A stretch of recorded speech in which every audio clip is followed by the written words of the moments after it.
Hello.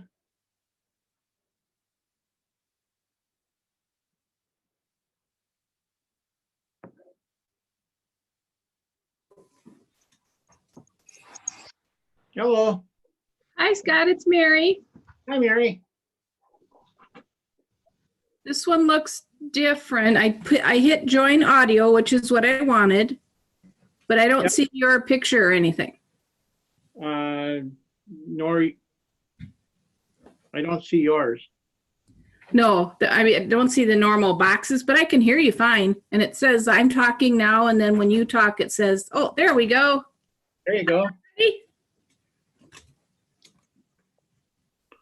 I see Jan, and I see Terry, and I see Scott, and Candy's name. Okay.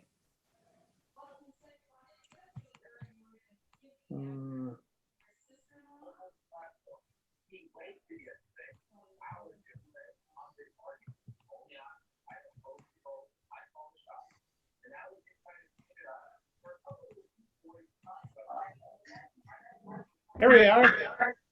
I'm on. Hi, Scott. Hello. Can you hear me?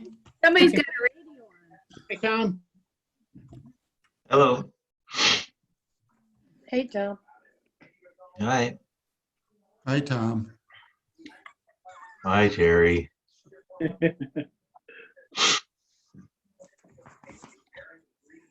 You sick, Tom?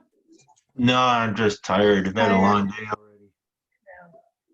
Well, you've been on the computer all day, huh? Yes, yeah. Every day. Yep. Getting pretty boring. It's funny when people walk in the store, all they want to do is talk. It's like they Yeah. lost all social connection anywhere. So they come in the store, they just want to talk and come on, people, go, leave.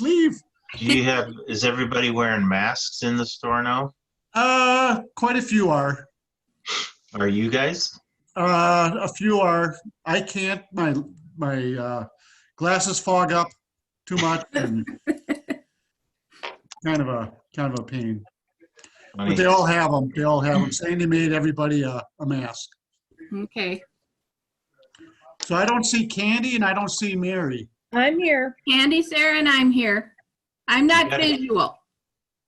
Candy will not be visual? No, I can be. How do I do it? You Just go in the upper right corner and click on the button. You can hit start your video. Okay. Hello. There you go. Okay, Hey, good. Candy. Okay, now I have a question. Mhm. How do I turn the sound down a little bit? This is really loud. You just got to go on your computer. Usually on like the lower right hand side, there's a speaker volume. And if you go up on the top of yours, Jan, there's those two volume buttons. Yeah, I'm trying to press on that now and Oh, you're on your iPad? Yeah, she's on her iPad. Yeah. That's those buttons on the top, yeah. Okay, all right. Thank you. Did you get it? I Kind of? think so. You're not quite as loud as we were.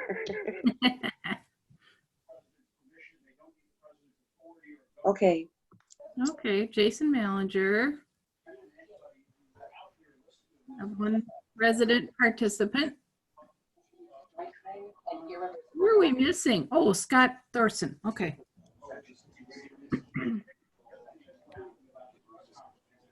Are all department heads going to be on tonight or just Jason?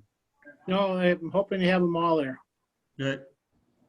At least, Oh, so we'll have a 2-page thing again. Yeah, you will with the iPad. at least most of them will be, I hope.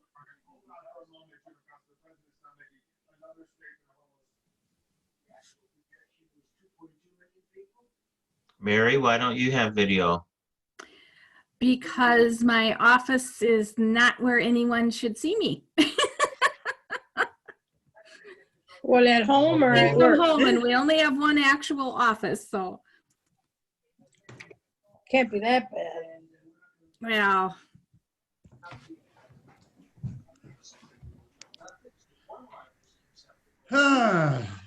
Very interesting.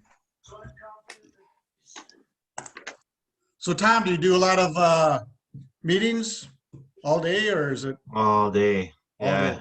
Yeah. And I feel like I have more meetings now than I did when we're at the office. But at least then you would go to different conference rooms for meetings. So I was up and downstairs or all down hallways all the time. So at least I got a little exercise. Sure. Yeah. And it wasn't all just sitting looking at a computer screen. You know, you'd be sitting and talking to people in real life. Right. Okay, Welcome, Scott. Tom, Hi. I was trying to get Tom. Hi, Tom. Hi, Dustin. Got a haircut, Scott. I did. I Looks cut it nice. myself. I Is was that look- your summer do? I was gonna say, who cut it? Good. I did. No. Cut it, he cut it in the mirror, that's why it's backwards. Yeah. Hey,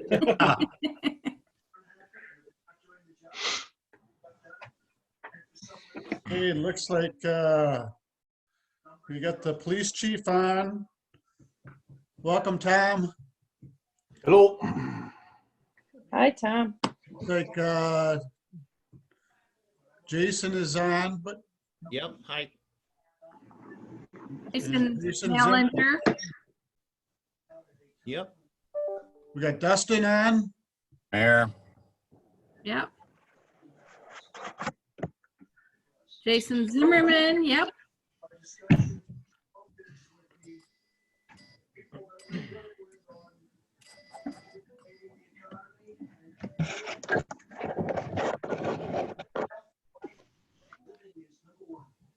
Nick. Hi, Nick. Tom, you look very relaxed. As we should be, right? We should be. Yeah, this is a virtual happy hour, right? Yeah. I got my Coke. I got a glass of bourbon right here. I hope I'm not the only one. Perfect.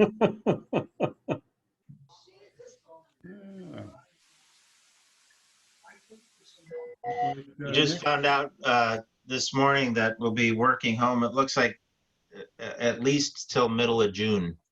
Middle of June. Wow. Oh, my. Yes, it's long time. It is.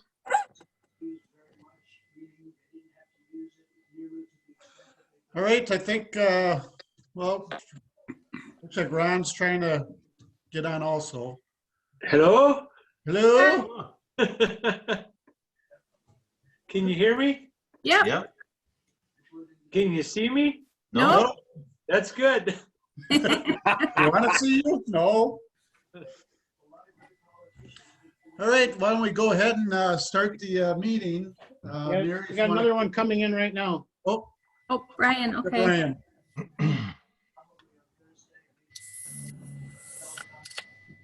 Whoa, who's got feedback?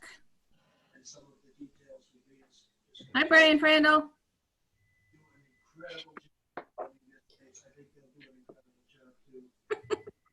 All right.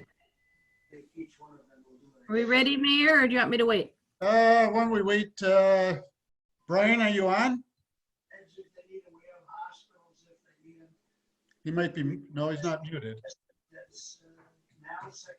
Yeah, why don't we go ahead and we can start, if you want to take roll call. All right.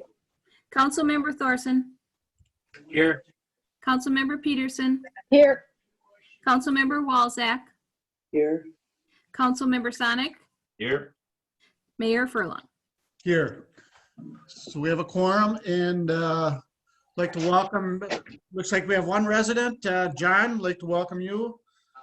Again, this is one of the things that we're, second meeting that we've had online, and we'll try to get through it as soon as we can. It's scheduled till 8 o'clock, but we'll, Scott had just emailed out not that long ago a list of things that he'll be talking about. I don't know if everybody got that or not. It was kind of late in getting, but I do have a list in front of me. So I'll go ahead and turn the meeting over to Scott and we can start going through it. Some of the stuff I think we're going to talk briefly about, and other stuff we can talk a little more in depth, and then some other things we might be able to push to our next workshop also. So why don't we go ahead, Scott, because we do have quite a few on the list. Very good. Well, the mayor told me to keep the list brief, so I kept it as short as I could for a quick meeting.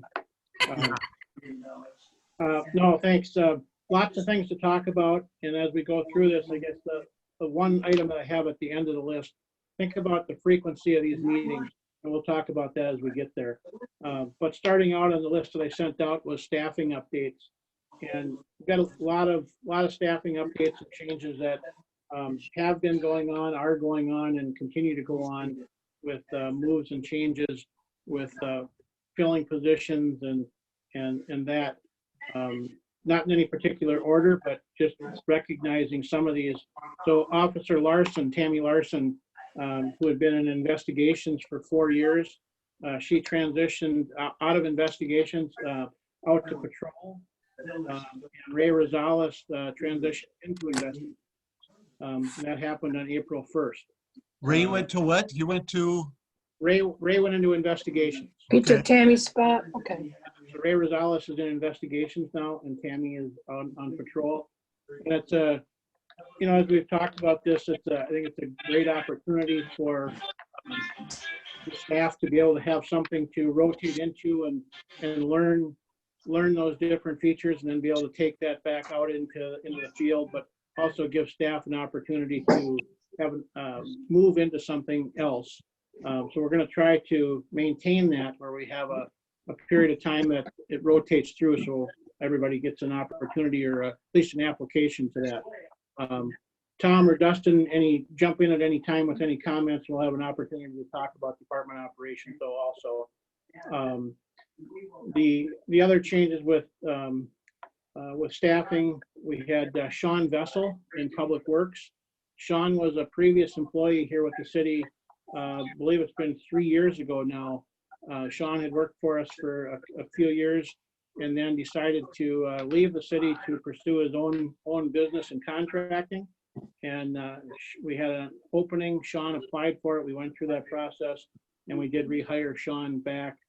Sean just started back with us last week.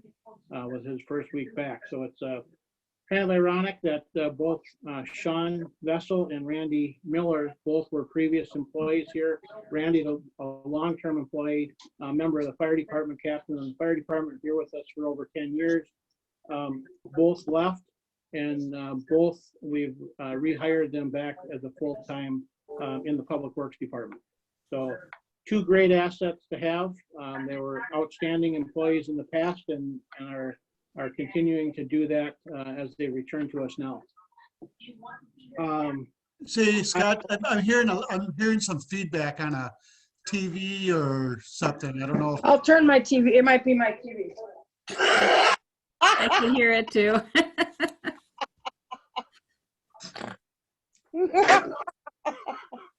It was just Trump. Okay. Okay. That better? Yes, thank you. Much better. Okay. Then we have Kyle. Jason, what's Kyle? I can't remember Kyle's last name. Astica. Stastica. Kyle Stastica, an accountant who will be joining us on April 20th in the finance department. And Kyle is the replacement for basically Jason's position that has now been vacant for over a year. Kyle will be joining the department in the city on April 20th as his start date. And then also the opening that we've had in the Public Works Department as a city mechanic. That position had been hired some time ago, and we've had a delayed start date with that. That person will be starting on May 4th. And that person's name is Eric Hetherington. He'll be starting on May 4th as the city mechanic. The other one that I'm excited about having come on board, which will be beginning on April 20th, next week on Monday, is Carrie Erpenbach.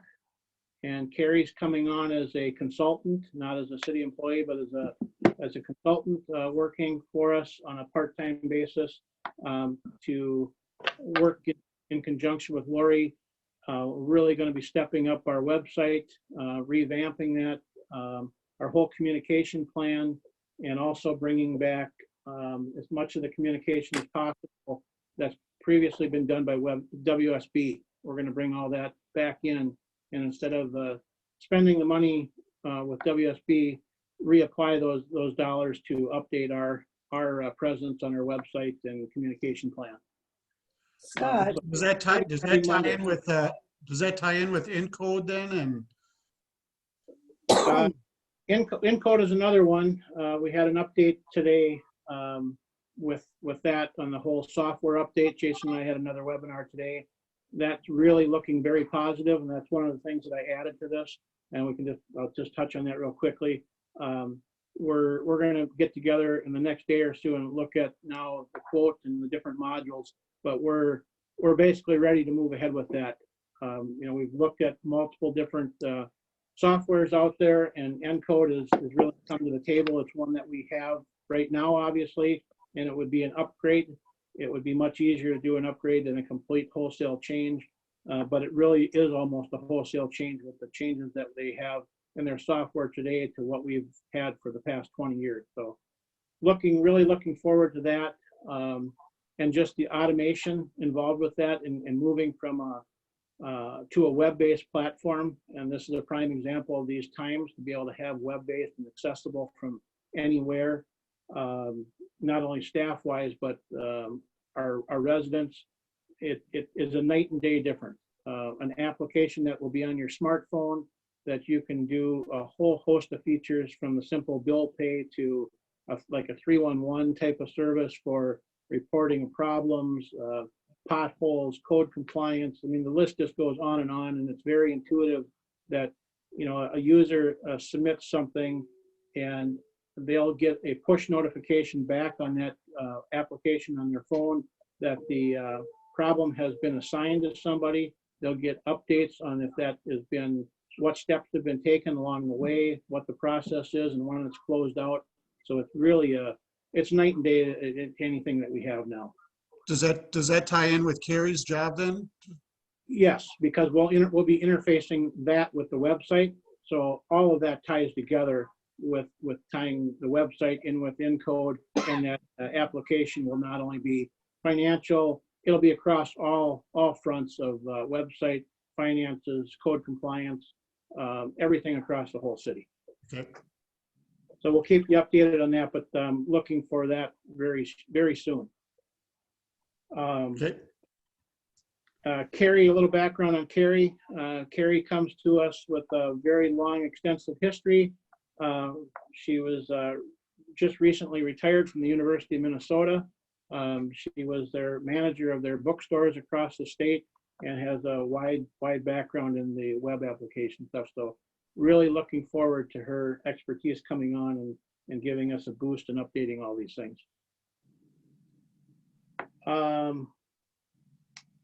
General updates, operational updates, and I guess that'll, everything that's going on in the city with our work from home platforms and adjusted staffing and shifts and all of that that's been going on. I think it's been hopefully working out really well, and the users haven't seen a breakdown in communication or services. I know John had mentioned to us at our last council meeting about concern about the phone lines, and we hope that that's an anomaly, and if there are issues like that, we want to hear about them to make sure that we can correct them. But the technology that we have has been seemingly working well with one number reached by the phones and computer access and things like that, but I think it's been going well. Department head wise, maybe Tom, Dustin, if you guys want to just give an update on from the police department how operations are going with you. Well, things are going pretty good. I mean, we're adjusting on the fly on a lot of things. We've been as you say, virtual world here. Besides our meetings with Scott and Jason, the fire department every day, we've been doing daily PD administration meetings with those who are off site and those who are here, and kind of touching base on what we're doing for the day, what has been done, what hasn't been done, what we need to do, coordinating those types of things. We also are doing we had our monthly PD meeting via Zoom, and so we had 20 members on that, and that went surprisingly well for the first time with everybody, so that's good. We have an officer in training, and we have another one, our 18th, on the road to being starting here. We just got him fit for uniforms today, so all that has to be done by appointment, and it's a little slower than usual because everybody's shut down on everything, so we're trying to adjust with that and get things in order and everything too. Also, which wasn't mentioned for those who don't know, because we didn't have any swearing in of any new officers with this all done, we also promoted a sergeant at the start of February, and that was Officer Fredericks, who is now Sergeant Fredericks, and he is working one of the night shifts, in fact, tonight, doing that. So we've been busy trying to keep things going forward and stuff. We've seen an increase in calls of family type disturbances at home with everybody closer together and things like that. We've had a lot of complaints on different people gathering in different areas for, violating the social things, and we've been trying to take an educational track towards that and everything, so hopefully we'll be slowing some of that down. All in all, it's been pretty good. It's been pretty seamless, and who knows what we'll keep and adopt, when we come through on the end of this, but, it's certainly given us, new experiences and everything, and hopefully, we're hitting everything that the citizens need to do. So other than that, do you have anything to add, Dustin? No, just our brand new guy, number 18, is Chris Rother is his last name. And for you guys that don't know him, he's a community service officer currently in New Brighton. And I took him to get uniforms today. So as soon as all that gets in and he gets certified with the handgun with Sergeant Fredericks, we'll give him a start date, probably sometime in May. We're thinking mid-May. So, Dustin, I know you've been busy with maybe touch on that, a lot of the gun permits. yeah, so we've had a substantial uptick in gun permits. So just they're rolling in, a lot of approvals, few denials, things of that nature. Kristen clears them through, then they come to me, and then we go over the backgrounds, go over the reporting history, any calls for service in North St. Paul, that type of thing, and determine if it's approval or a denial. How many are you talking? A dozen, 2 dozen? Oh, today we did, it varies. Today we did 1, the other day we did 6, 4 one day. So maybe, I don't know, what would you say, Chief, total? You're the one signing them at the office. How many would you say total? I'd say over this 3-week period, looking at that, I mean, we're probably in the neighborhood of 50 to 80. Yeah. Wow. Yeah, it's quite an uptick, and there's some sitting there quite a bit. But we've ironed out the process for the citizens online, so they're getting through without much of a bump on the road. I mean, we had a couple initially, but between Dustin and Kristen and Gina, and then I finally signing a lot of them in here, we seem to have got the process down pretty good, and not receiving any nasty emails about where's my gun permit or anything, like we may have received a few. Dustin's also, he hasn't talked about, been procuring a lot of PPE and other things for the police department, so that we were just short on and stuff too, so that our officers out there are properly protected. Yeah, I reached out to the county this morning, and they put me in touch with a University of St. Thomas professor of teaching some type of scientific class. He had access to a printer, so he was able to print some PPE plastic face shields for the department. So he dropped off 80 today, free of charge. So between fire and police, we'll have these nice protective head face shields that we can use, which will come in very handy. We were able to secure some N95 masks that'll be coming tomorrow that I'm going to bring over.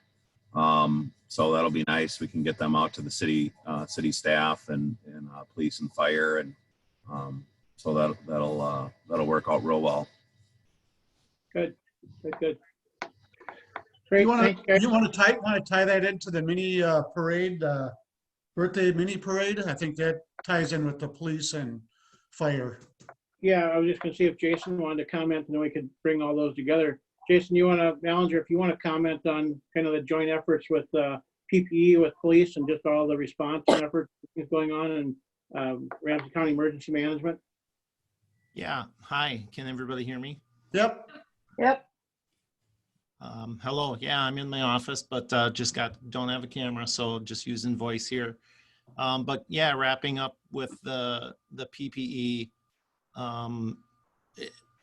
Like Dustin and Tom said, I mean, we have limited supplies, so we've been reaching out wherever we can, however we can to get and keep maintained. So we've been working with Ramsey County Emergency Management. In the past couple of weeks, they've been able to supply us with surgical masks.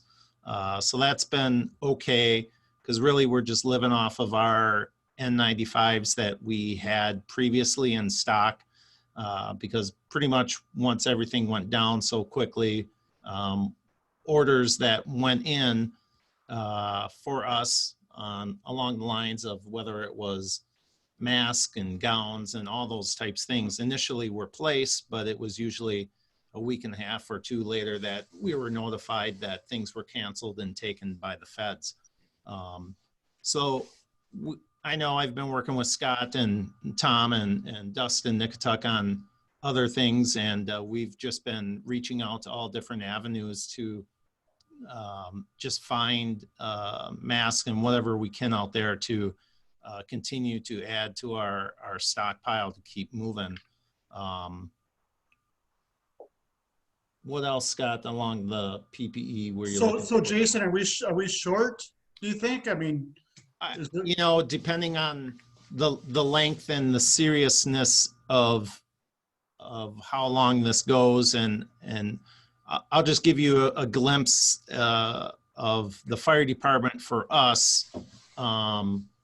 Basically right now on every, and I'll circle around back to our staffing, but basically right now on every call that we go on, firefighters, whether it's EMS or fire, are wearing a surgical mask, eye protection, and some sort of gloves, hand protection. We're trying to make those masks last as long as we can, depending on whether they get damaged, soiled, or dirty. And so they can make them last for a good shift or more, and multiple calls, sometimes longer. But in fire, I probably have, you know, I don't know, I think I have around 300 or 400 surgical masks, and I think a total of around a couple hundred N95s. And we've got others on order, you know, like Dustin Nicatuck said that he's got coming in. I've got other orders out there to potentially come in. We aren't using our N95s in fire or EMS unless we have a suspected or known COVID type patient. So those, for the most part, we're wearing surgical masks and or some type of homemade cloth mask, just to help better protect everyone. So then along the lines of both police and fire, we've started this birthday parade. I don't know if you've seen a lot of this trending across the country, but basically a mini birthday parade. And we've posted it on our website. In a lot of the places, this was set up for, you know, for kids. And when we talked about it here, I made the change from kids to anybody. If anybody has a birthday, contact us and we'll see what we can do as far as recognizing that and hopefully bringing some happiness to people in this time. And so police and fire are working on that and coordinating that. We've set up a calendar. We've got on our SharePoint site internally here, we've got, we're tracking those dates and going out and doing that. But it's been interesting that instead of having the ones that we've gotten in so far, and there's, I think, 9 of them so far in a short time, instead of them being kids, they're actually adults, and much older adults. You know, we've got one of them that's 95 years old. or was going to have a 95th birthday. So I think that's really neat that we're able to do something like that. And so police and fire are going to be following that. So Jason, Dustin, and Tom, if you guys want to comment on that. Yeah, I think it's a good deal. I know we had one over the weekend that police and fire were a part of, and it was a fairly large parade of people that went by and, you know, well received. So yeah, as long as we're available and have, you know, able to do it, excited to be a part of it. Yeah, I know on the police side, the staff really likes, you know, they like being involved. It's a neat thing for everybody to do and to put the smile on everyone's face. And it's, as long as the transition's smooth from when it comes into City Hall and everybody gets notified, it works. It's been going perfectly. So we'll see how many come in. Great. Are you, quick question, Dustin, are you getting a lot of neighbors trying to get together, trying to do, you know, gatherings? Is it something that? You know what? The only real complaints I've seen is when I've seen some of the Facebook postings about, oh, there's 4 people over here landscaping and that's illegal and they shouldn't be doing that, and just some side chatter on some of the websites that I've seen. But nothing really coming, not, you know, the dispatchers do a pretty good job of screening that at the call, whether they're dispatching a squad, which they're not. So that's been really helpful. Good. Anything else from police and fire for now, or we'll move on? Do you want me to do our staffing or operation update? Sure. Or? Yeah, go ahead. So yeah, I'm not sure how much they know, but just understanding pretty much at this point, and this started a couple of weeks ago, basically Doug Chesvold, code enforcement and fire during the day. He's not in the office at all right now, and he's not coming in. Ron Canley comes in one time a week to help out with code enforcement. So pretty much it's myself and Mike Richter that are in the office here Monday through Friday. Staffing wise, I made the change quite a few weeks ago to basically, I call it the initial fire duty shift from home, if you will. Because obviously, you know, we want to limit the exposure to our firefighters and our EMS people here, you know, as well, Lakeview. Anytime I can lessen the amount of people coming in to spread the exposure is a good thing. So a few weeks ago, we started with the initial fire duty shift from home, similar to our current EMS fire duty shift from home. So we still have responding to medicals like we normally have, with 2 people taking a squad home and responding directly to the scene for those. But in addition to that, on our schedule, I have 3 spots that are filled basically in the evenings and on the weekends for persons to sign up and respond to the station for those fire type calls. And we have all those people that are on EMS or fire duty respond to the station and handle those calls. And typically I have a chief sign up as well so that we have some known guidance there from an officer. And what I want then is basically we have 5 or 6 people that can handle those calls, where 5 or 6 people can handle the calls where it's not a confirmed structure fire or something large where we need multiple people. So we don't have to bring in and tone out the whole department and bring in, you know, 25 people to the station at a time, because that could be become a problem over time. So I made that switch a few weeks ago, and so far it's working well. The schedule is full, and it's we've been able to handle the calls that have come in that way. From the EMS side of things, you know, initially when this all first broke down back in early March with the first known patient being infected in Ramsey County, between Regions and Lakeview, I think it was that Saturday, we changed right away our procedure and how to respond to calls where it's a suspected or known COVID patient. So Regions does a really good job of keeping us and Lakeview informed. It's pretty much daily. And for the most part, I've been keeping my people informed by either emails with information, department updates. Past couple weeks, I've been doing video updates and sending them out to the department as well. Tomorrow night, we'll do our first whole department virtual meeting at 6 o'clock to get caught up with some things. Basically, starting in March, our training was basically all of our training has been canceled through May, which is a big deal for us because we have a lot of training that we do together. But for the time being, we have online training platforms that we're utilizing even more now than we did before.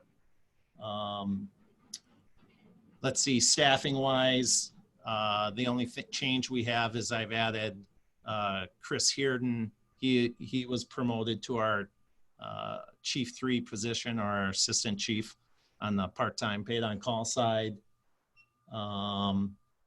That's pretty much it on the staff. Scott, you have a question? Yeah, if he's done, I got a question. Yeah, go ahead. Okay, so I understand, and I apologize. My audio's been kicking in and out, so if I lose internet connection or something, I think that's what it is. I heard you say that you've adjusted your response as far as fire units responding to calls. But what are we? We lost you, Scott. Yeah, I lost him too. Still lost you.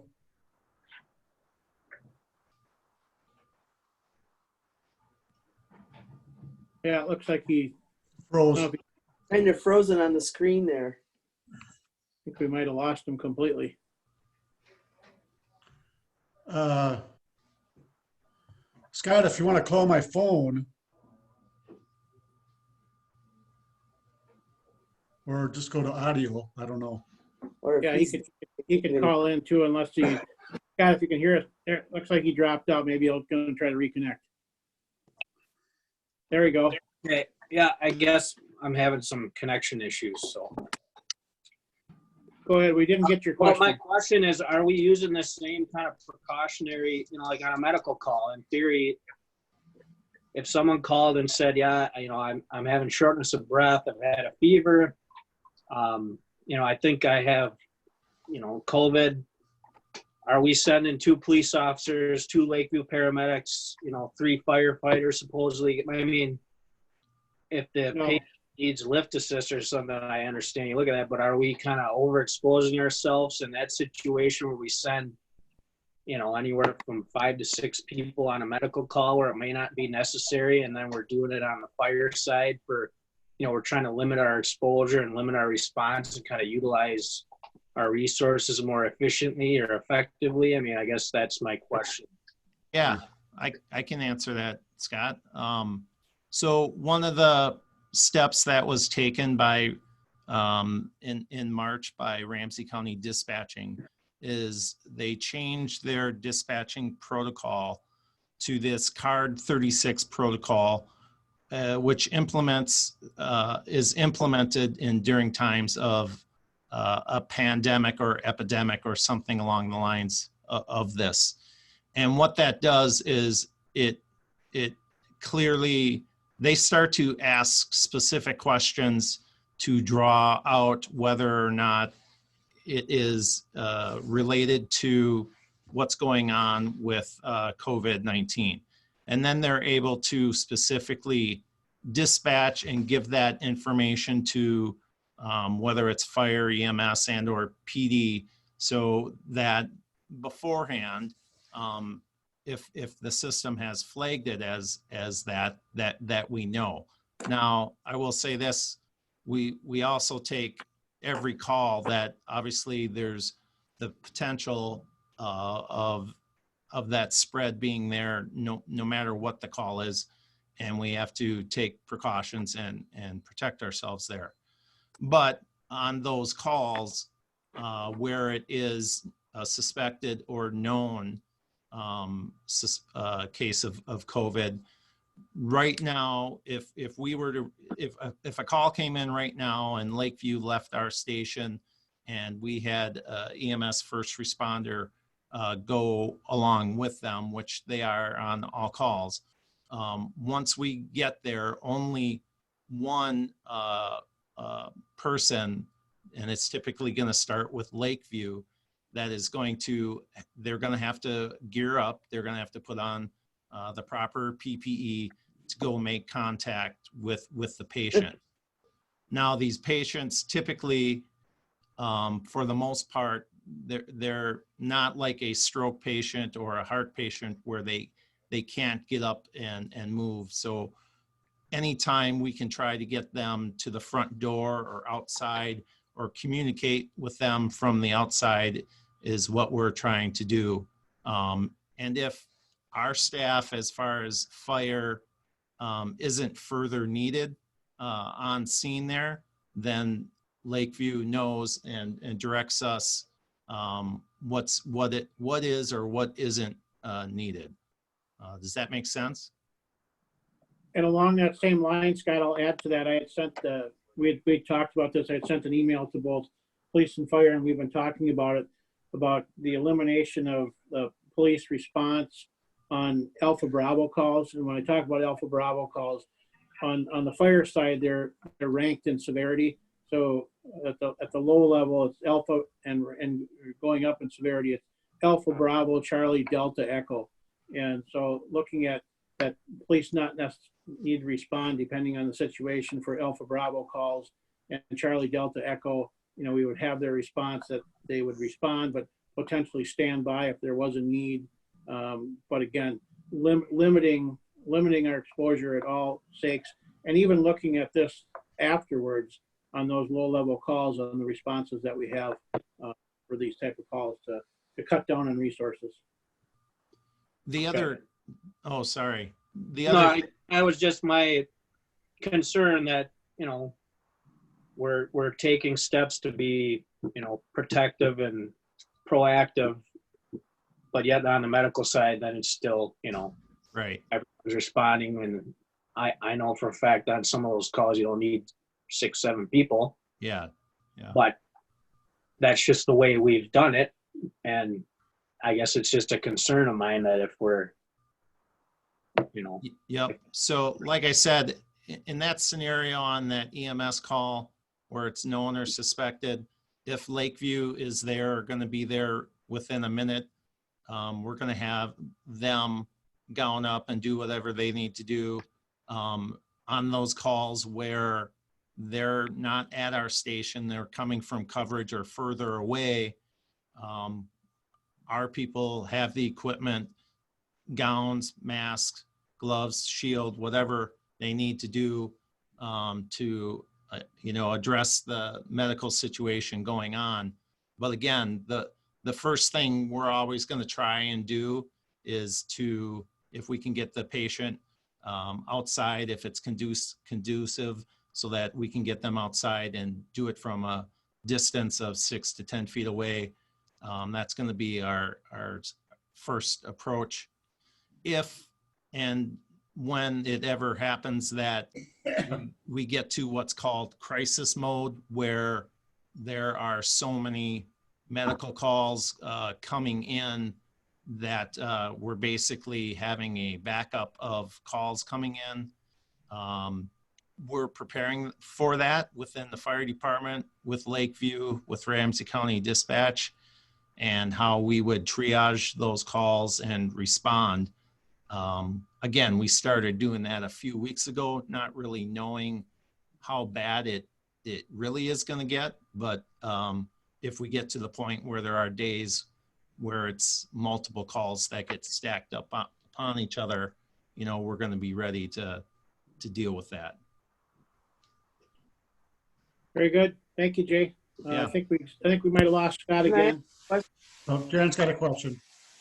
Do we have any cases of COVID here in North St. Paul yet, Jason?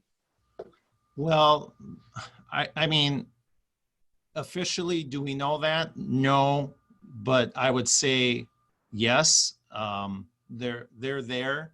That's part of the problem with the testing right now, is that one, they haven't released all the testing data to police and fire, so we know who's tested positive and where.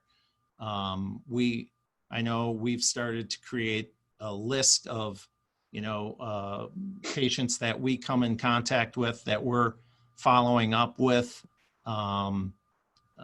just in case there are persons that, you know, need resources, live on their own type deal. And as of right now, I mean, yeah, we definitely have a list of suspected, but and that we believe, but a lot of the times, even if they get transported to the hospital, they haven't been testing them unless they've been so severe, or you know, a healthcare first responder, those types of people. So we just don't have that info.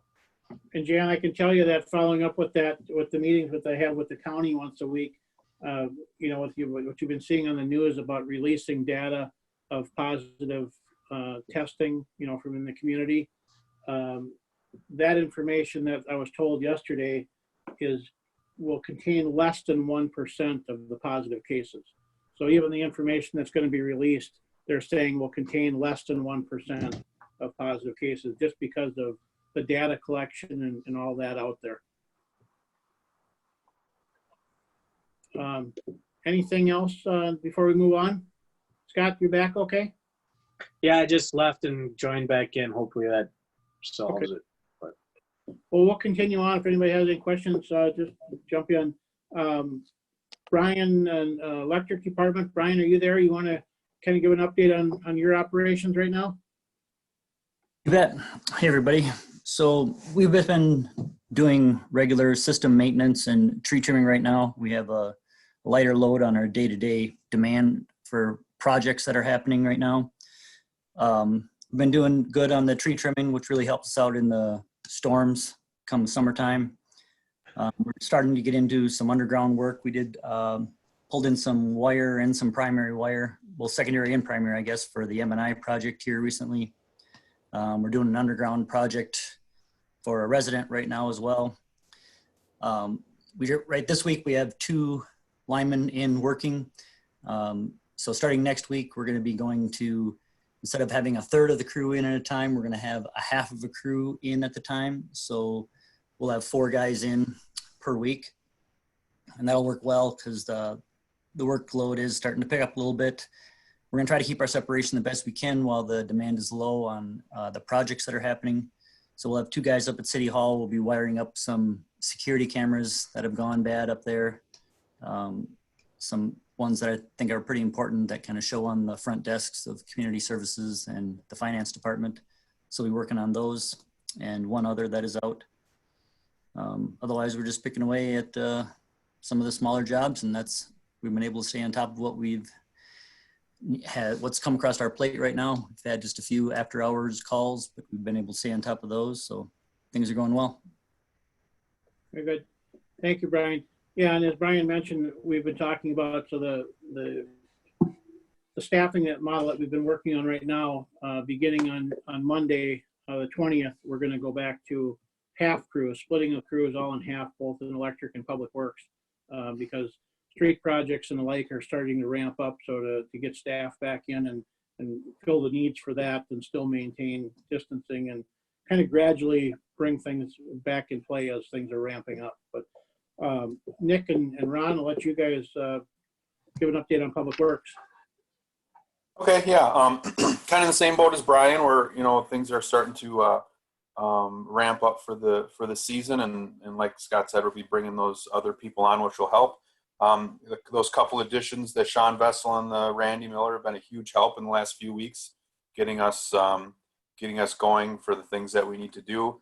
Kind of been all over the map as far as, providing or looking into upgrading the KC shelter for some of the soundproofing items, to working with the Rotary and getting things squared away on that bathroom that's getting built, and making sure that the water system's up and running the way it should be. We've had a couple of meetings with the Department of Health. They're wondering how we are responding to COVID and making sure we have an action plan in place to ensure that we have staff available to do water testing and provide the necessary staffing levels to keep water and sewer system rolling, so that there's not a scenario in which there's kind of nobody around to take care of that stuff. And I think we have a good plan in place, and we talked with Scott Daly about what's going on, and I think that we're in good shape for ensuring that no matter really what happens with our crew, whether it be sickness with their families or with them themselves, I think we're in pretty good shape for dealing with it. Ron and I have been responding from home to meetings on the street project and dealing with things like that, so that's worked out fairly well. Other than that, we're hoping that this kind of, as soon as grass starts to grow and that kind of thing, and people start to get back out there, that's when our jobs will really start to ramp up, and things will get really busy for us. So we're hoping that, the timing of all this, when it does come, when we kind of get sort of back to normal, we're hoping we'll be able to be there as well to get our staff back in place and in play and deal with it, hire seasonals and get things rolling. So Scott had a question. go ahead.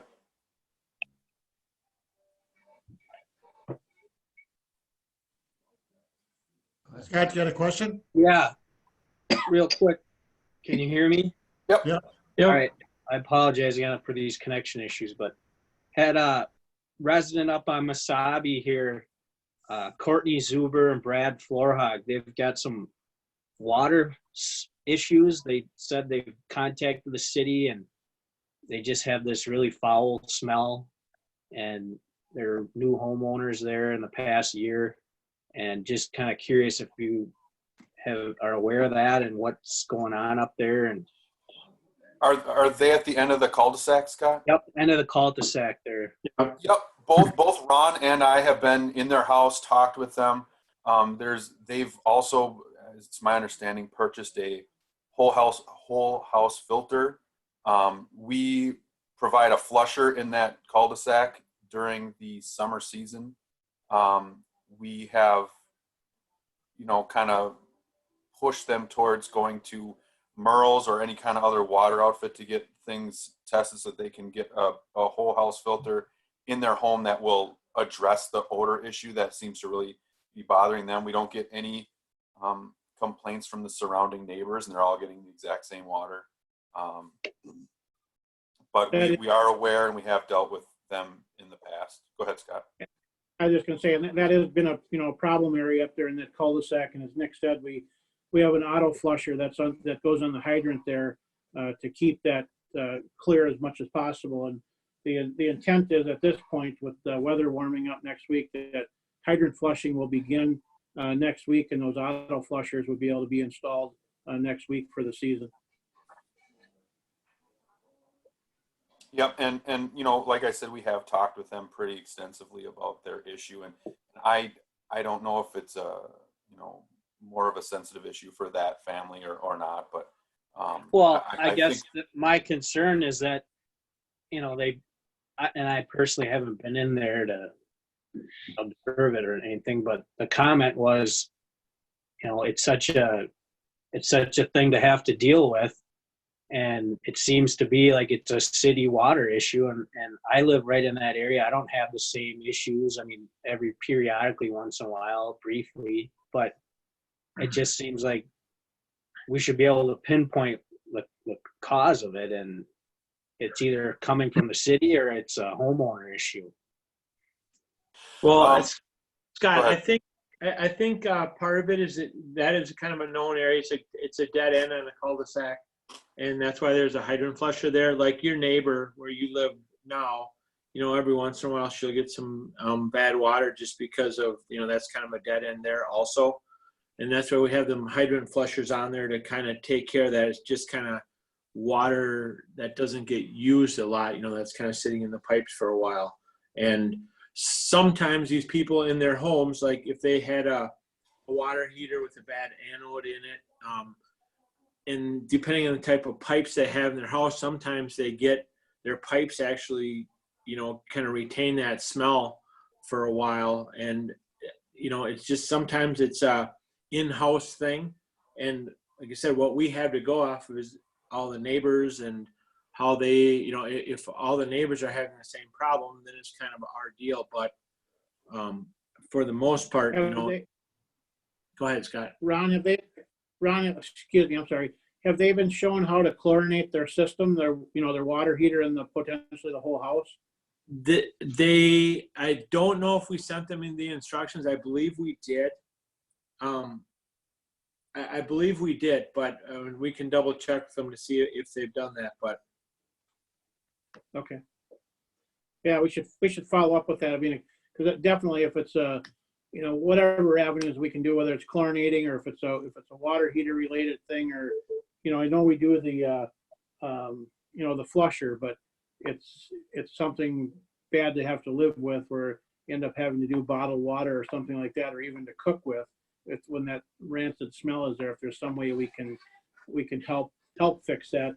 And the water main situation, there's not much we can do with that at this point. It is a dead end main. That's why we have the flusher there. But and I don't know if in the future when road projects happen up there, if there's anything that we can do with that to loop that system. But it's kind of hard in that cul-de-sac unless we've got an opportunity to go through between lots or something to loop the main. yeah. And we have talked about looping that, Scott, and I've talked with WSB about what we could do in that situation. And I don't know that there's a ton, but our water modeling for the new tower and potential pressure zones and all that stuff could also affect that area as well. So yeah, okay. So at this point, I can't confirm whether it's coming from our end or if it's their end. Huh? Not 100%, Scott. Like I said, talking with we've talked with a couple of the other neighbors, and they didn't have the same type of smell, and they're getting the same water. So yeah, it's yep.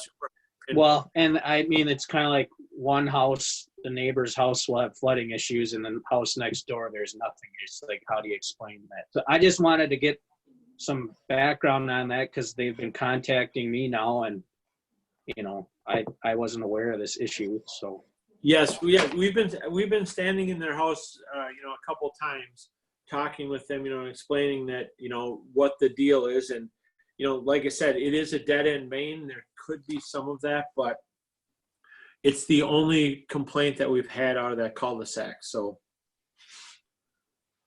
yeah, it's also them being new residents, the residents that live there are used to the water that's there. They're used to it. It's what they've had for a long time. And this may be, like I said, it's kind of a sensitivity issue where those people are new. They may have come from a town that chlorinated. They may come, you go to a different community and the water tastes completely different. It's not something you're used to. And this could be an issue like that. Can you guys hear me?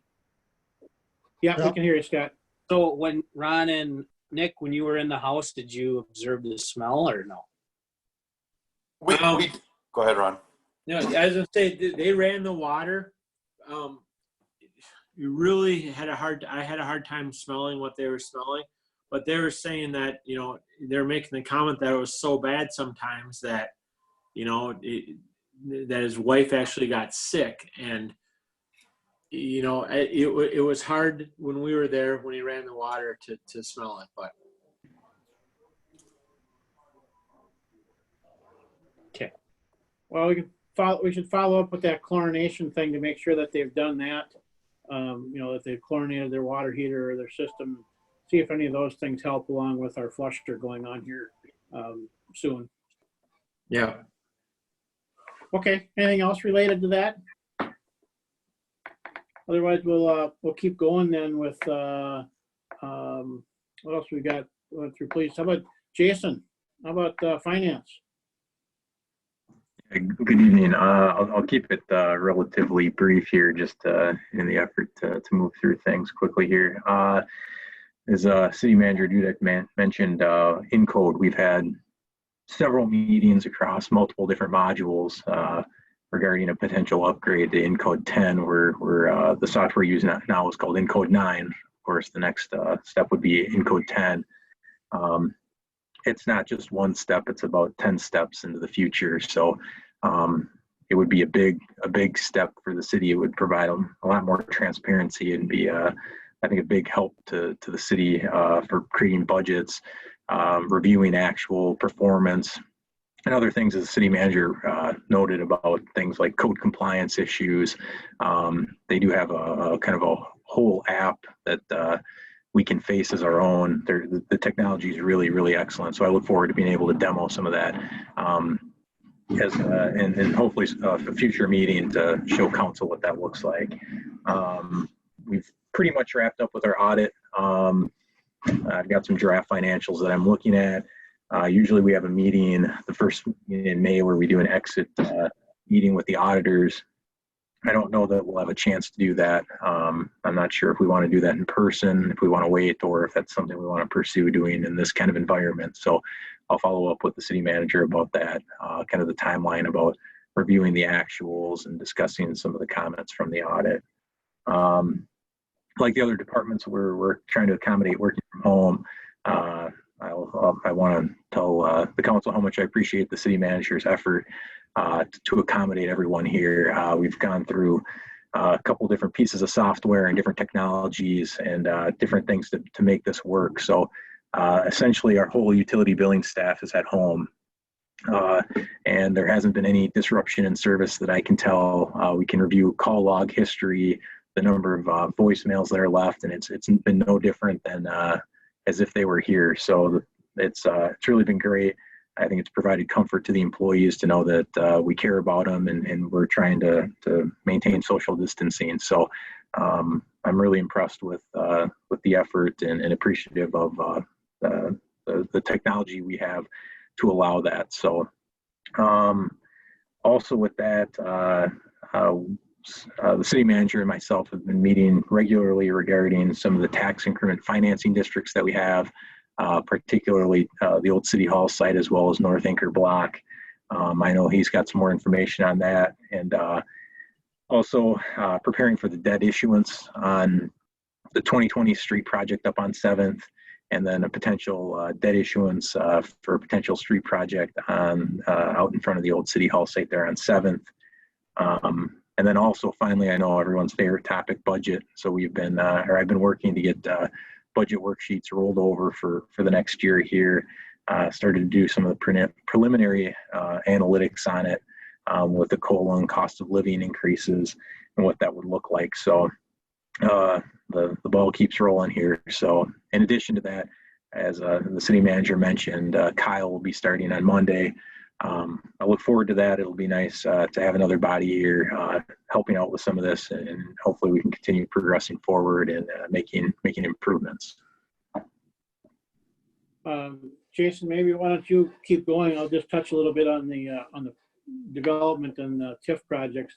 So I had on here about development updates, and it's something that's really critical to me to make sure that these continue through. I mean, I had thoughts of this the other night. I think back to 2004, 2006 when City Hall was coming down, and we were looking at development at that time, and it didn't go through. And then we ran into the economy that happened then. And I certainly don't want to see that happen now when we're knocking on the door of starting these developments, and really want to make sure that we're bringing them through. But it's become very difficult to finalize these projects just because there's so much uncertainty out there, and working through the TIF performance, and probably the bigger deal has really become minimum assessment agreements, the taxation value and doing minimum assessment agreement.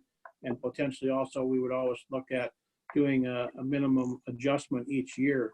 And what's come on with this timeline is no developer in our community or any other community, as I've been talking with Ramsey County, is interested in signing a 20-year agreement that's going to bind them to automatic tax increases, regardless of what the economy does.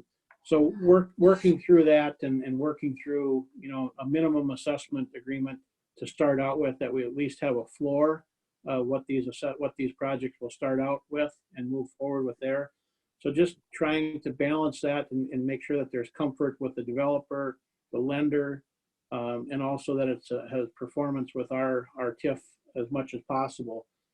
Some of these projects, and I'll let Jason talk a little bit about this. He's run some numbers, and we've been working with Baker Tilly on our bonding. But as we look at this, the project from the downtown, we're trying to do the street project around that and take advantage of the TIF dollars that are generated from the project and apply those to the street work that is really nothing to do per se with the development, other than we're having those TIF dollars coming off of that we can make those improvements in the downtown that will definitely benefit the new development, but will also benefit the downtown and fill a need for us on the street improvement.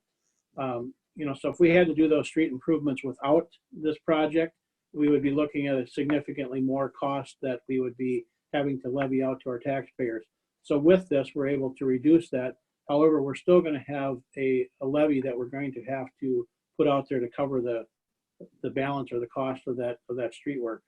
And so on this project, and then the one that we had the last council meeting on, where did the public hearing for the potential bonding, and also had talked about the advancement from our state aid funds.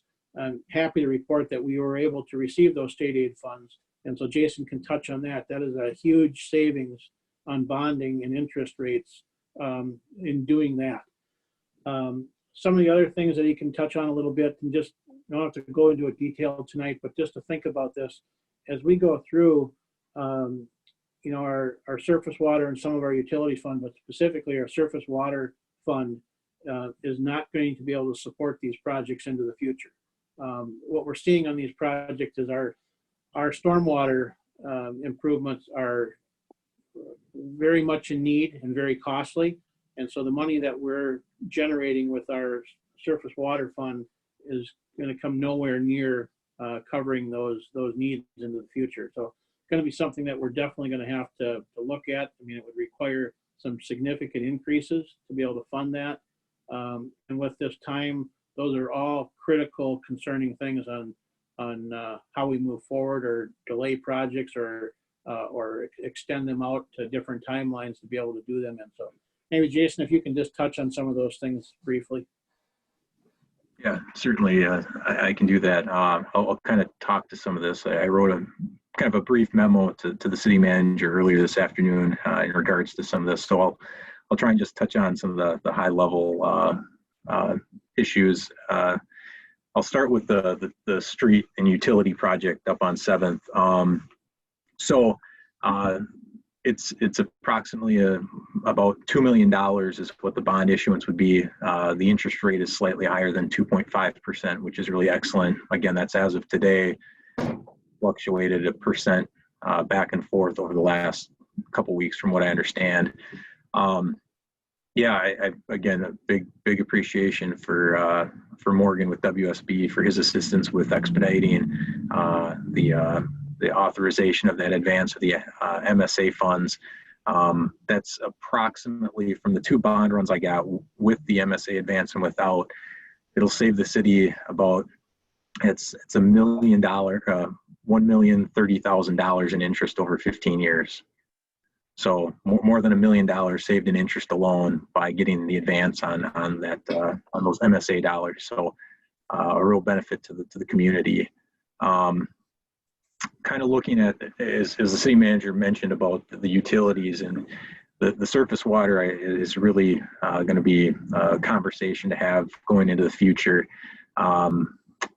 It's about $66,000 per year over the 15 years that the surface water utility is going to pay on this debt issuance we have. To sustain that increase, it's about 8% increase on the surface water utility fund. For that $66,000 or $785,000 is the principal on that. To keep that in perspective, the street project we have lined up for 2022, the surface water is $2.14 million. So if we're talking about an 8% increase on $785,000, triple that. So potentially a 25% increase for the debt that corresponds with 2022. Now that's to accommodate for the increase of the debt, not to say that other actions can't be taken to reduce the overall expenses within the fund. And again, but that also doesn't cover personnel related raises and things like that. So again, a conversation, and just back to what the city manager mentioned about having some deeper conversations about the utilities and their ability to sustain these street projects. So, but overall, the issuance is going to be much smaller on the 2020 bonding due to the advance to the MSA with some real savings for the community. So that looks good. I don't know if there's any particular questions related to that or the MSA funds or anything else, at least right now. And the only thing I'll just throw out to you, those type of increases we know are not possible, but that's why we need to really look at some creative differences, because we just can't do that. So as long as you guys realize that. Yeah. Doesn't take much to figure that one out. Right. With that, kind of moving on to the 7th and Margaret reconstruction, the city manager mentioned earlier about an opportunity there to make some really reconstruct the street and the utilities around the area. We've been working speaking with the developer, with Baker Tilly, who's our municipal advisor, and they prepared some preliminary runs of a debt issuance to cover the reconstruction there. And the particulars, I think, that we've had some meetings on, but the city manager can touch on that in greater detail about what specifically we're talking about being reconstructed. But looking at that high level, and I can prepare a memo for another council meeting that's a little bit more formal. I know it's tough to just talk to things, but a 25-year bond issuance at about $4.4 million. The annual cost is just shy of $275,000. The revenue from the TIF, or from the increment that the city would receive from the development, is just shy of $100,000, which would require a city levy of $175,000 per year over the 25 years on average to facilitate the construction that's been discussed. So $175,000 annually over 25 years. It's a levy increase of 3.19%. That's based on no increase in value on the building, isn't that correct, Jason? Correct. Yeah. So that's based off of just taking the 2020 budget as it was prepared with the tax rates that were embedded within it and extrapolating it out with the additional $175,000. And it's a little hard to measure it. And I spoke with the city manager earlier about trying to put some comparison of what that means to the median home. We did a lot of analysis around that when we were discussing the budget. Part of this is the number works out to $39.14 per year on the median home, $39.14, or a 4.43% increase.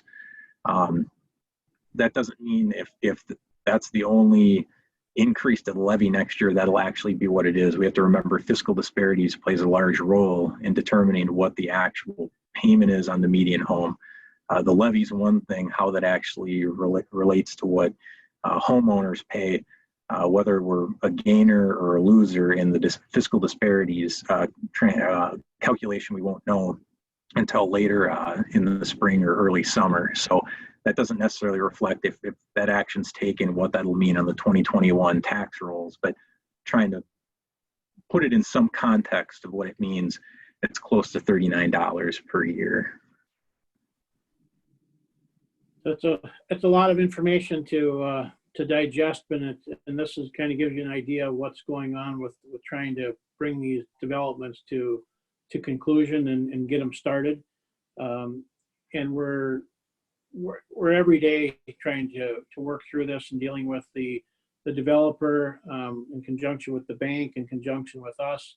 And we're hoping to have I'm hoping a final answer. They're out repricing the contract work right now for the umpteenth time, looking for something back by Thursday, Friday at the latest, to bring those numbers down as much as possible. But that's kind of where we're running up to right now. Scott, Go ahead, Candy.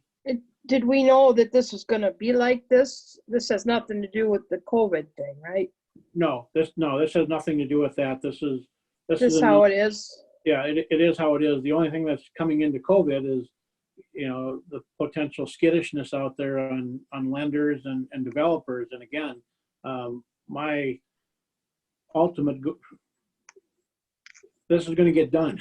One way or the other, we're going to get this done. I'm not going to lose another development and let 15 years go by.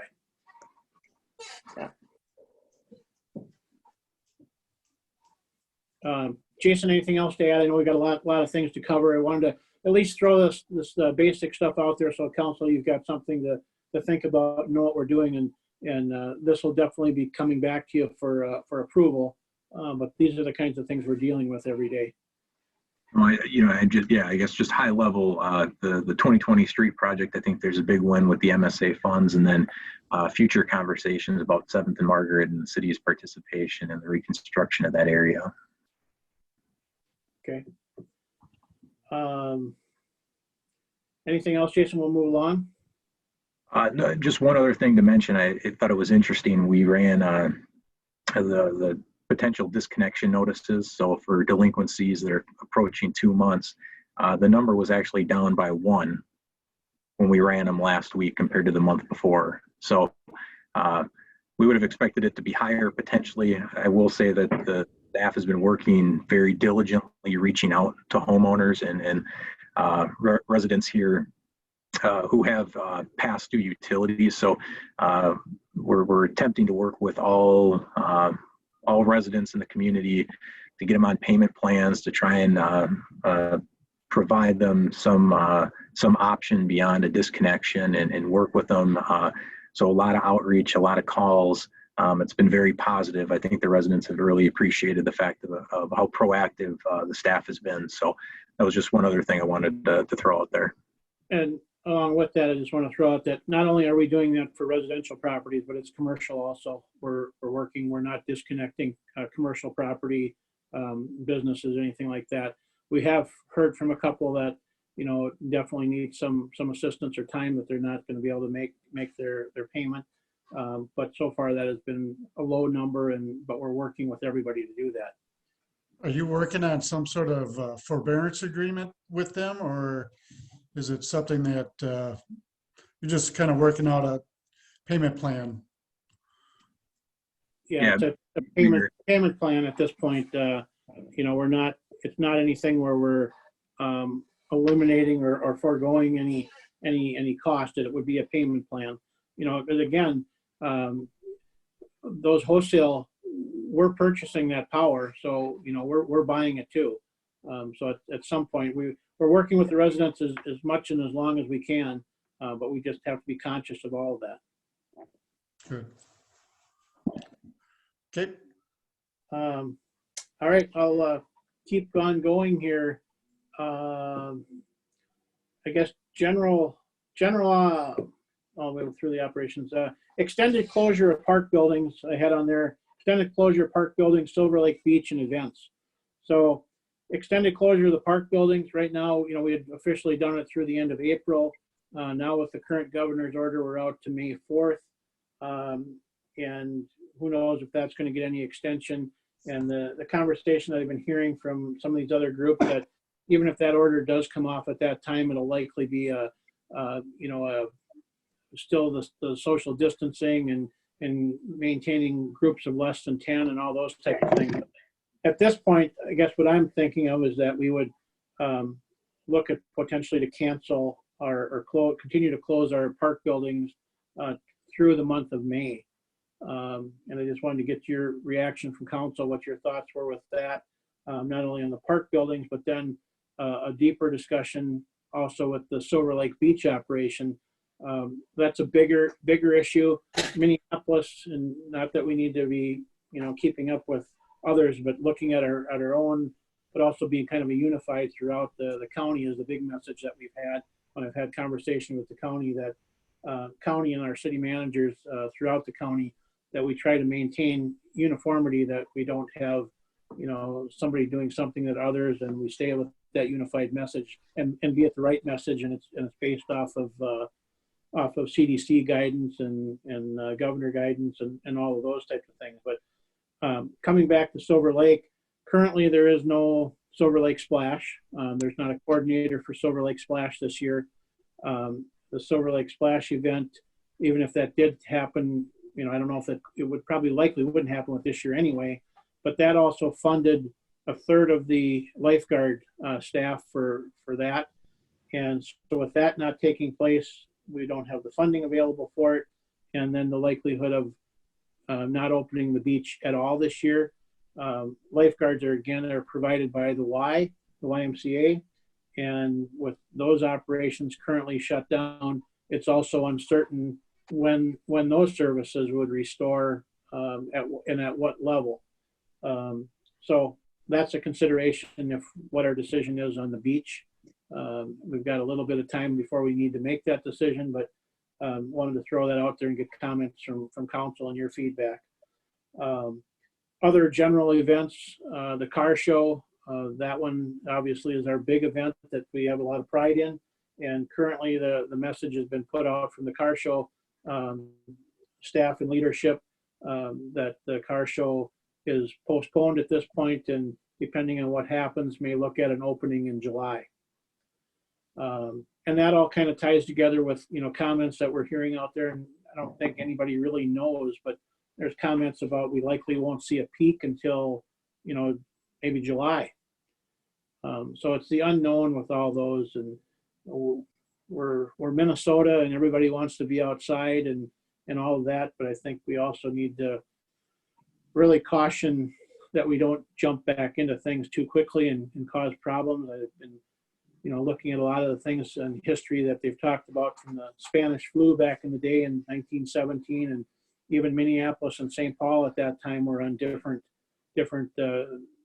sides and opening and closing, and there was a lot of deaths back at that time because of allegedly reopening premature. On the flip side, we need to balance that with the economy and everything else. It's a balancing act, but so I just want to get your input on those things. Any input for Scott on this? Council members? Well, Terry. I would say it's going to be, go ahead, Candy. Oh yeah, I had a park and rec commission in Ramsey County, and they were talking about the beaches, and getting lifeguards trained is going to be a problem, like Scott said, because the facilities are down. So they weren't thinking about opening their beaches, so that would be consistent if we did that. So, it's sad, but if we have to do that, we have to do that. But I just wanted to throw that out. Thank you. I just, I guess it depends on what the county does and what the state does. And I think we have to kind of follow some of that guidance, but I would prefer to take sort of an incremental approach. Nobody knows what's going to happen. To me, it seemed a little premature for Minneapolis to just shut everything down for the entire summer. I was a little surprised by that. I agree.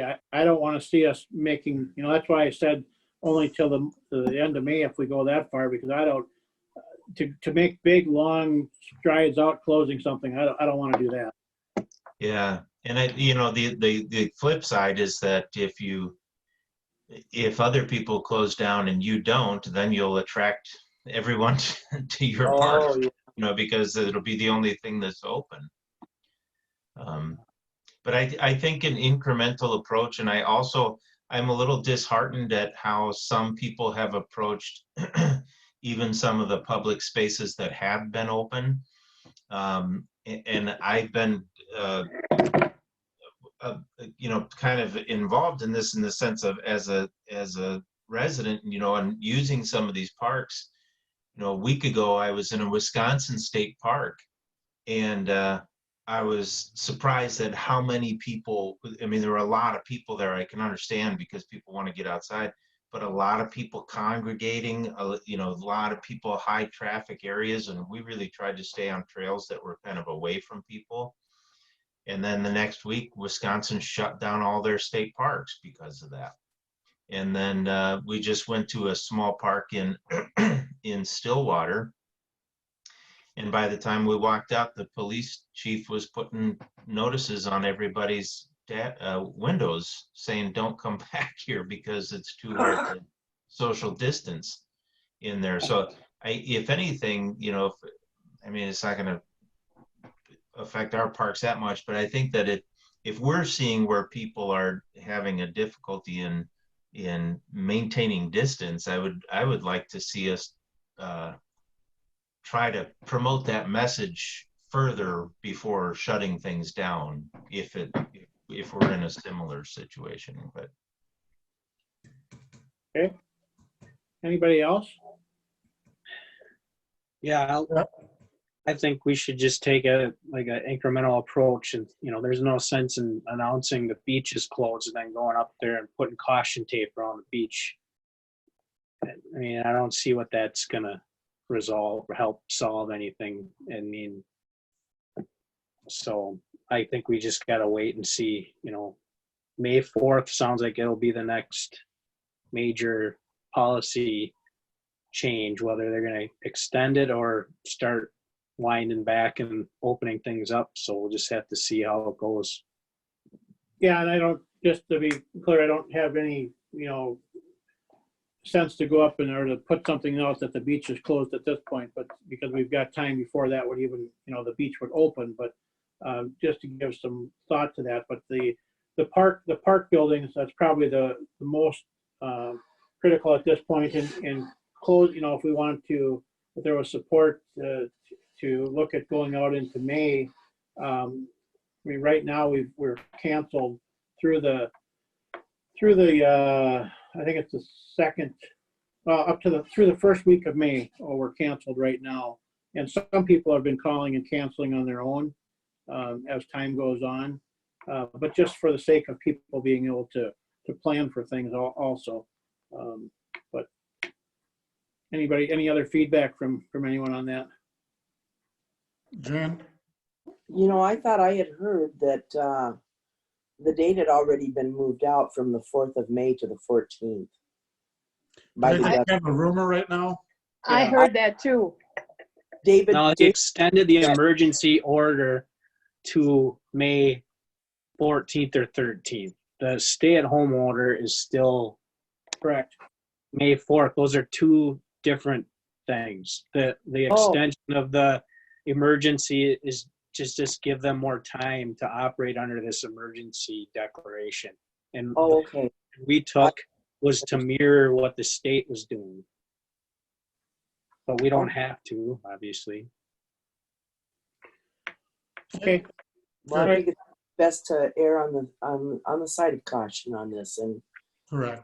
I do hate to see us go out and do the whole summer, but I think people on their own are already thinking about their own issues throughout the summer, and even on the news they're talking about, well, this is going into the fall, and so I think just taking it a little at a time, because everybody seems to have a different time frame that they're looking at, no matter who you listen to on TV. Yeah. Okay. Well, I'm going to keep going and try to move through some of these. I know we're burning up time. I appreciate everybody's time. The street projects, and Jason touched a little about that on the bonding, but street project, just a real quick update on that. 7th Avenue is getting started a little bit sooner than expected, which is good. So 7th Avenue, from 1st Street up to 3rd Street, you've seen Excel has been out working out there. I got a call this afternoon, late afternoon, that from Morgan, that the contractor is actually planning on coming out tomorrow and start tree removal and erosion control efforts. So that will get started tomorrow, barring any unforeseen. So we're sending out email and information on that tonight yet to let people know, because that came along. Jan, go ahead. Speaking of trees, did you have a chance to look at that tree on 2nd Street, which is part of this project, the blooming tree? I did. It was too big to be moved. They looked at it from a spade wise. It's too big of a tree to be moved. What goes? Pardon? So it goes? Well, and I'm going to go out there and meet out there tomorrow. Jason, the inspector from WSB, is going to be out there. We're going to meet with the Penn Place Townhome group, the single units. We're going to meet with them real quick tomorrow to go over the landscape and things that's coming out down there so that they can salvage some of their items. So if it's actually going to go or if it will stay there in the work that Excel did around it, because Excel has been working up there on whether it actually has to go or if it can be worked around. Okay. Let me see the other thing that I had on so street project, so that's getting started.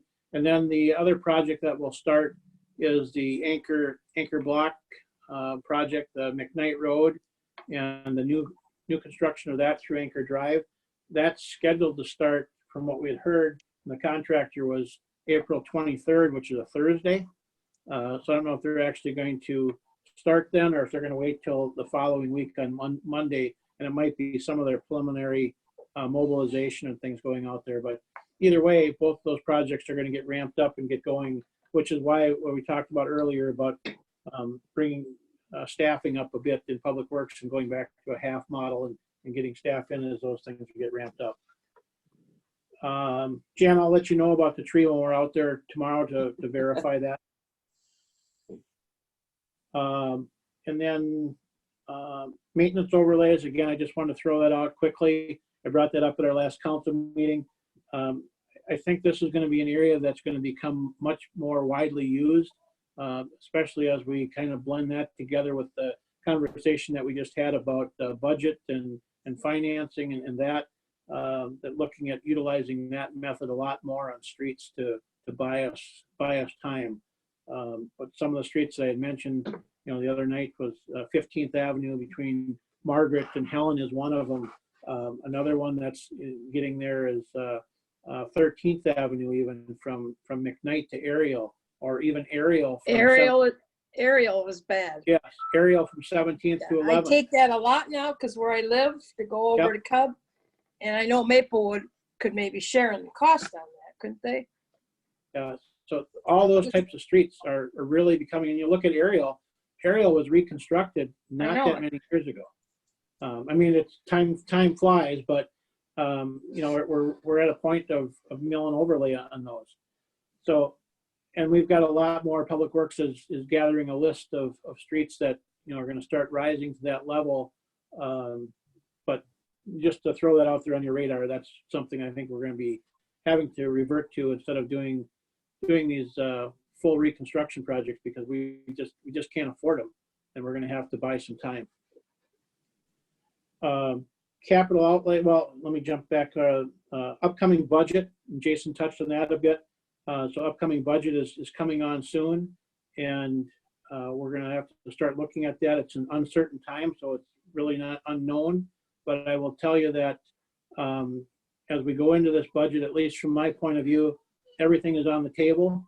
I mean, reshuffling everything, staffing priorities, operational priorities, all that is on the table on what we need to do to stay efficient and stay within budget. And I'm just anticipating we're going to have some really hard times. I think about 2008 when we went through this, and to me it's much worse what we're going through right now than what happened back then. I've heard some comments of from the state level of a possible local government aid adjustments, and that's who knows if that's true but things to be aware of. Ramsey County Board, I believe it's next week with my meetings that I've had with the county, will likely be taking action on some type of property tax relief at the upcoming board meeting. And what that is, we don't know yet. We've given some feedback. There was information that they had sent out about that, and one of them was extending payment plans over, instead of making your payment twice a year, that you'd have like a 7-month period to pay your taxes. But who knows? We don't know if there's going to be tax relief or just deferrals on those, and any of those items would, greatly affect either our cash flow or our overall budget. So all those things are very front and center to be conscious of.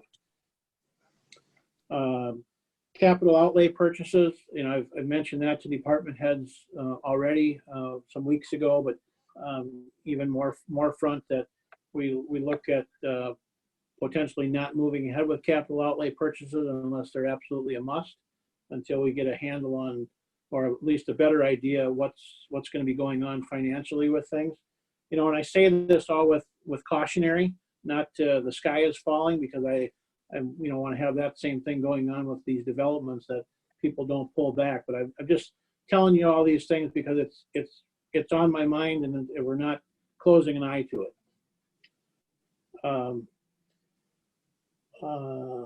So the informational updates, again, with the county manager and city managers, this kind of conversation that we're having tonight and updates is basically the same things that comes out of those meetings. We all raise different questions and things going on, from PPE availability to taxes to development projects to service delivery models to, how long are things going to be closed, and we do it uniformly. All those types of things. So that's really been an informative, good group to talk to. And we do that once a week. We have that meeting via phone. The other thing I have on the list is city manager review process. I threw that on there. We haven't done that, and I haven't paid any attention to it recently with all the things that are going on. But I throw that out there for. I don't need anything from you tonight, but I guess I'm just looking what kind of process you would like to see with that. I do have some, some forms that I could send you. I'm not looking for, at least from my opinion, not looking for some lengthy involved form, but something that you could provide your input and feedback to me. I'm happy to do that, and just looking for the process that you'd like to use. Any comments? Yes, go ahead, Tom. I have a thought on that. I think it would be interesting, since we have a benchmark, to do a 360 review like we had done in the past, just to see what the comparison is. Well, sure. And not just for that. I mean, I think it can be a valuable form of a review, or a tool in a review. Sure. Okay. You have all that, Tom, don't you? Yeah, I have that, so we could just redo the same questions, send it out to the leaders, we can designate who it should go to, and, compile the data from there. It'd be just interesting to see in comparison. I had talked to, actually, I threw that out to Craig Waldron when he was here, and then it was like a couple weeks later he announced he was leaving, so. So thanks a lot for announcing that to Scott. Scott, you got to stay a few more weeks. Yeah, Craig was open to it, but he had other plans that I wasn't. He was open, but not real open. Yeah, right. As soon as I brought it up, he said, "I'm out of here. I don't want to do that." Well, Scott, are you comfortable with that? Having Tom put that together, and we'll get that out? Yep, absolutely. Okay. The other thing I have on the list is meeting frequencies. And so a meeting like this, and this, I apologize, this is a lot of information. It just feels like we've been kind of distant, and I wanted to get a lot of this stuff out there. Not even if there wasn't a lot of interaction with it, at least there was information delivered. And if it generates questions, you feel free to contact me or anybody at any time. But meeting frequencies, do we want to continue this? And these can be much shorter meetings on the off time, if you will, during this time. We've got our council meetings and potential workshops with those council meetings on the 1st and 3rd. Would you want to have a meeting like this, maybe a shortened version on the 2nd and 4th Tuesday of each month, or what would you like to see? I think I would like to see the second and fourth, just to get updates from you, because we aren't able to get to City Hall to talk to you. I mean, definitely call you, but I think having all of us informed is good knowledge right now, because things are changing, like you say, by the hour, by the day, by the month, and I think the more updates that we get, the better. And I would like to keep them shorter, you know. Yep. 2 hours is a long time, and it could be a half an hour, it could be 15 minutes, but at least we'll get some sort of update, you know, from the department heads or you, and get all the council on board, what's going on. Yep, I don't know how I'm everybody- good with that. Okay.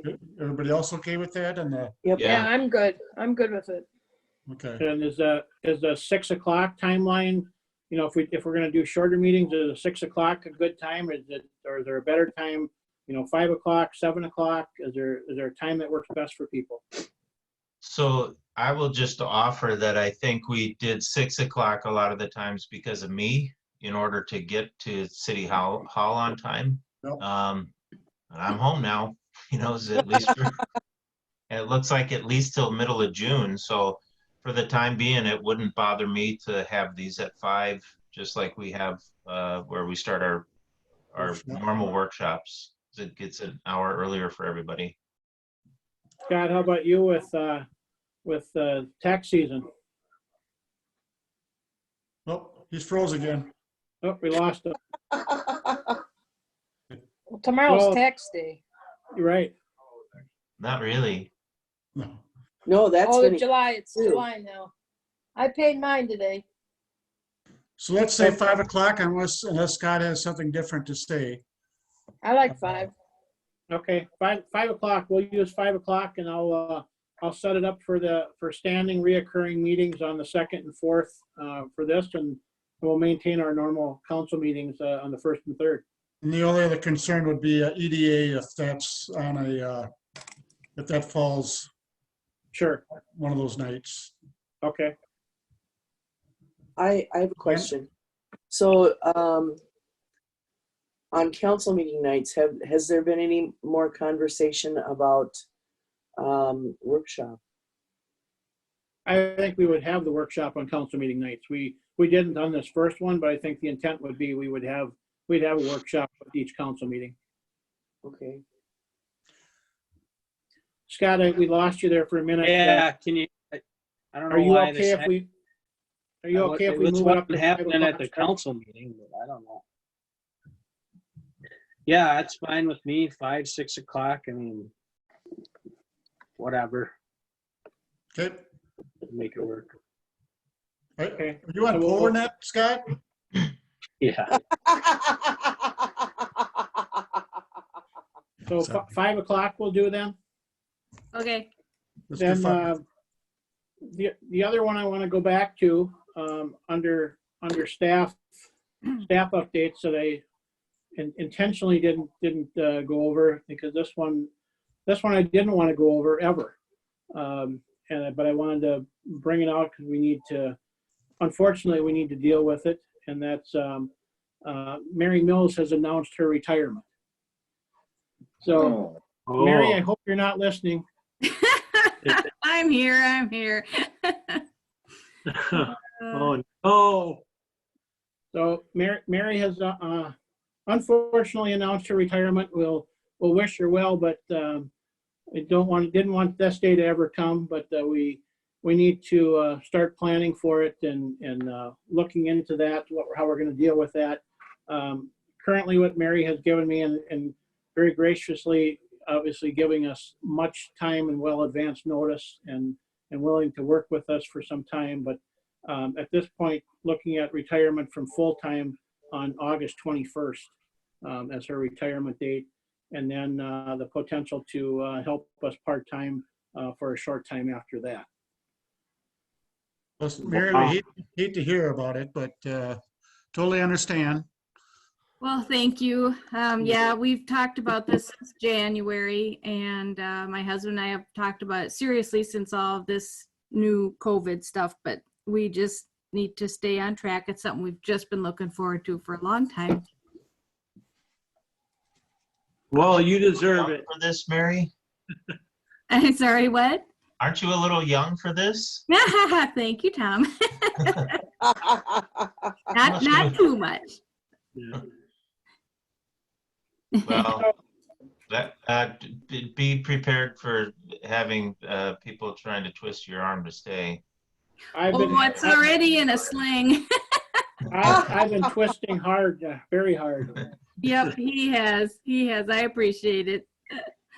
We'll have lots of time to talk about things. So Yes. And thank you, Well, Mary. Congratulations, Mary. thank you, That's- everybody. Thank you. You'll be very missed. Thank you. I am definitely going to miss people. Absolutely. Yeah. Couple just final follow-up things, just information. So this is Severe Weather Week, Severe Weather Awareness Week. On Thursday, I believe, Jay, are you still there? Are you still online, Malinger? Yep, I'm here. I believe Thursday at 1:45 and at 6:45, the sirens will sound as part of that Yep. drill on that day. Yep, and they're still acknowledging that they're going to do it in Minnesota on Thursday Okay, on those times. Yep. all right. So 1:45, 6:45 on this Thursday. And then also the tree giveaway, Jan was very involved with that, but our tree giveaway that we do every year. So this year we will have the trees available, but instead of doing a pickup site where we're having everybody come to us and volunteers giving them out, we're going to deliver them and drop them off at homeowners' houses. How are they going to do the choosing of their tree then? They're calling everybody and prearranging what species of tree they're going to receive. Okay. What's the date of that? May 1st. Scott, I have a question. Yes. What about the cleanup that was scheduled for May 16th? Are we postponing that till maybe fall? Yeah, I have not officially done anything with that. That's still on the book, but I talked to Tennis about that day before yesterday. Oh, okay. And that's still on the books, but the likelihood of that going by the wayside, but that's still out there and available. Just kind of, again, not wanting to jump too far ahead of things. Right. Okay. Thank you. What's the date on that? May 16th was the date of our cleanup tentatively. That's what we're held for. Well, that seems like something that, I mean, you could almost compare it to like a drive-through line at a fast food place. I mean, people are in their cars and then they're only out when they're dropping the thing off. I mean, I don't know. Sure, there's ways we could do it, but let's wait until we get closer before. Yeah, I didn't want to cancel it because this is the first time to get it back in play and really wanted to do it if we could. And everybody's got a lot of stuff to give away. Well, yeah, and then talking about the all citywide garage sale, just wait till the fall then? Yeah. Kick it to the fall? Yeah. Okay. I had a couple of people ask me about it. Thanks. That's what I have. Other questions, comments, information? Scott, you didn't talk about the community center update. Oh, I'm sorry. You want to talk about that at the workshop maybe? Well, I can just quickly throw you out there. So basically, community center update. At this point, I think I sent you all the response that I received from them operational wise, but the community center is closed. So Kokoro Volleyball has ceased their operations down there. Chiropractic office is in there, and the library is in there. So library is closed. Everything is closed. And the operator has requested a stay on rent payments. So they're looking for that to help them out in this time because they're completely shut down. But I have forwarded you out the email based on that. So we're working with them on that, and who knows again when that will be able to be restored based on the closure and shutdown, because it's all hearsay at this point, but the stay home order, if that lapses on May 4th, but then there's been comment about maintaining, groups of less than 10 and all that type of thing. And if that happens, that will still not allow that to reopen. So I'll keep you up to date. If you have any questions on that, feel free again for any of this. Call, email me anytime, day or night, doesn't matter. Anytime. Okay. Anybody got any questions for Scott? No. Oh, yeah, one quick follow-up. Can you hear me? Yeah. Go ahead. Okay. Just real quick. John Schmall had inquired about different lids for different size containers for like recycling, and did we look into that to see? Yes, I did look into that. 112 is our minimum order on carts, and other verification I have with that, because I had to order some additional yard waste carts. Yard waste is becoming very popular. We've been delivering out several yard waste carts. I don't know if it's because of people being home and doing yard work prior to the snowfall, and then that'll pick back up again. But yard waste service has been very high. So I had to order 112 carts. We're nearly out of yard waste carts, but same thing, that's the quantity for a lid run also, whether it's a cart or just the lids. And I also talked to Tennis on the different size carts. They strongly, though they offer them, they strongly recommend against the 35-gallon containers, because the cardboard and other material that's going into them, the cart is so small, stuff gets stuck in them, and people, force boxes or things like that in them. And then when they have to try to shake the cart with the truck to get the material out of it, because that cart is so small, the clamp on the truck does not clamp the cart as strong as it does on a 65 or the 95.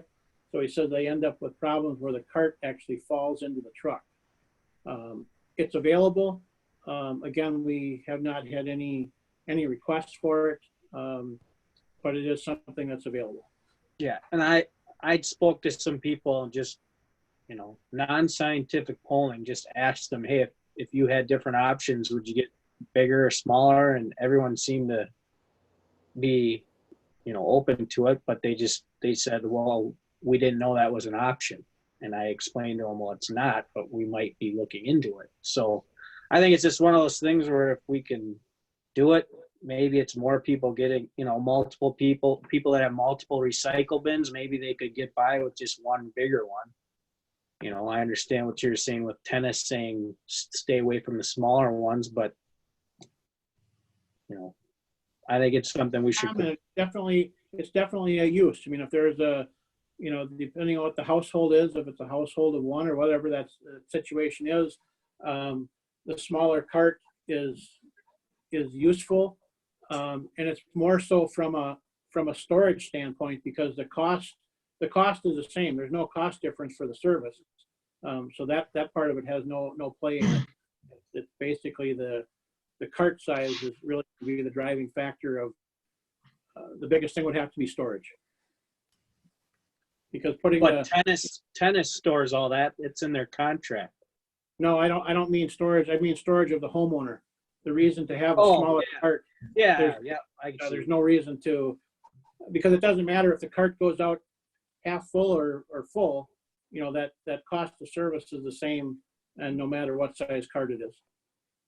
Yeah, maybe someone who just doesn't recycle a whole lot or have a lot of waste, they could get by with a smaller one, and then they can store it in their garage. Right. Okay, thanks. You bet. Okay. Anything else, Scott? That's all I have. Anybody have anything? Nothing? Yeah, Scott, if I call you, do you have more information about what the state and like Minnesota Department of Health and CDC have been communicating with you as a city manager? Do you have more detail on that, or? not really anything more than what's put out on the public side. You know, the things that I hear from the county and from the county manager are, you know, and there's no secret behind it. You know, some of the comments that they've said is that, you know, as far as them reopening services, they don't see that themselves, the county level, reopening a lot of their services until potentially late winter. Because what they don't want to see happen is they're concerned about, you know, they shut everything down and set up things for remote or closure, and then to bring things back online and have a relapse and have to send everything back out. So at least that's been the county's comment, that they likely won't see all of their services. Now there's certain, you know, more critical use surfaces that'll open back up, but he said that a lot of their services or all of their services would not resume until late winter.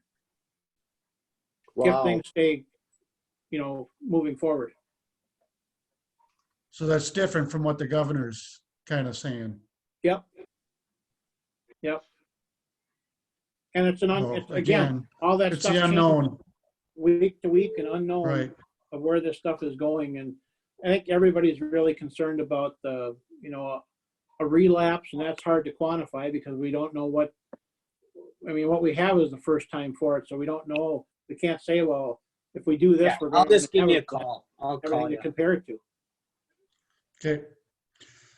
All right. If nothing else, I appreciate everyone getting online tonight and having this meeting.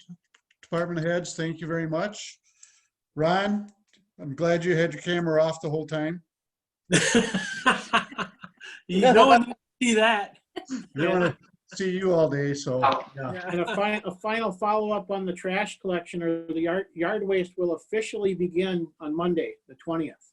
Okay. So there's been some sporadic collection out there of yard waste because they've got a new driver running yard waste in North St. Paul this year.